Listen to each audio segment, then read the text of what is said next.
Yan lang ang nilalagay natin sa tubig para maiwasan na magkasakit ang ating mga alaga. Ganun lang kasimple mga boss at ganun lang kadali para sigurado natin na hindi magkakasakit yung ating mga alaga sa dulot ng pabago-bagong panahon.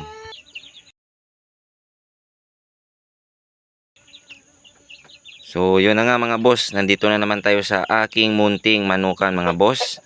At Merry Christmas, isang magandang at mapagpalang araw sa ating lahat. Yun. Tapos na nga silang kumain mga boss. Nilagyan ko lang siya ng saging na saba para na meron silang matuka-tuka o kumbaga mayroon silang pang snacks. At yung saging na saba rin na yan mga boss ay nakakatulong din yan para na maiwasan yung pag-feeder picking ng ating mga alaga o pag-aaway.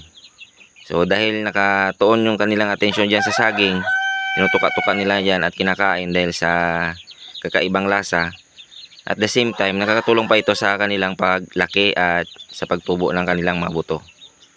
So sana ay manatutunan na naman kayo dito sa aking munting na-share na kaalaman.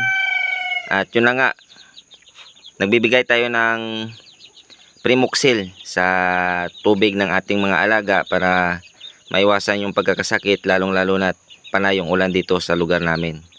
So kung nagustuhan mo ang video na ito mga boss, pa-subscribe naman at pa-hit na rin ang notification bell at select all para lagi kang updated sa mga susunod ko pa na videos. At lagi nating tatandaan mga boss na ang sabong ay sports lamang. Huwag tayong mapakalulong sa sugal at lagi nating unahin ang ating pamilya. Maraming salamat mga boss and God bless ating lahat. Once again, Merry Christmas and have a good day.